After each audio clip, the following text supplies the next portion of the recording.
എൻ്റെ ജീവിതത്തിൽ പിൽക്കാലത്തുണ്ടായ ഒരുപാട് ഉയർച്ചകൾക്കും പദവികൾക്കും കാരണമായിട്ടുള്ളത് കുട്ടിക്കാലത്ത് ഞാൻ കാണിച്ച സത്യസന്ധതയാണെന്ന് ഷെയ്ഖ് അബ്ദുൽ ഖാദിർ ജീലാനി ഖുദ്ദസല്ലാഹു സിറഹുൽ അസീസ് തങ്ങൾ പിന്നീട് പറയുന്നുണ്ട്.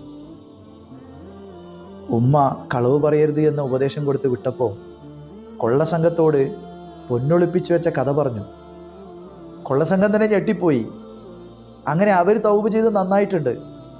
വിശുദ്ധ ഖുർആനിലെ സൂറത്ത് തൗബ 119 ആയത്തിൽ അള്ളാഹു പറയുന്നത്, യാ അയ്യുഹല്ലദീന ആമനു തഖുല്ലാഹ വകൂനൂ മഅസ് സ്വാദിഖീൻ, നിങ്ങൾ തഖ്വ മുറുകെ പിടിക്കുകയും സത്യസന്ധരായ ആളുകളെ കൂടെ ചേരുകയും വേണം, അവരുടെ മാർഗം നിങ്ങൾ പിൻപറ്റണം എന്ന് മുത്തനബി സല്ലല്ലാഹു അലൈഹി വസല്ലം പഠിപ്പിക്കുന്നുണ്ട്.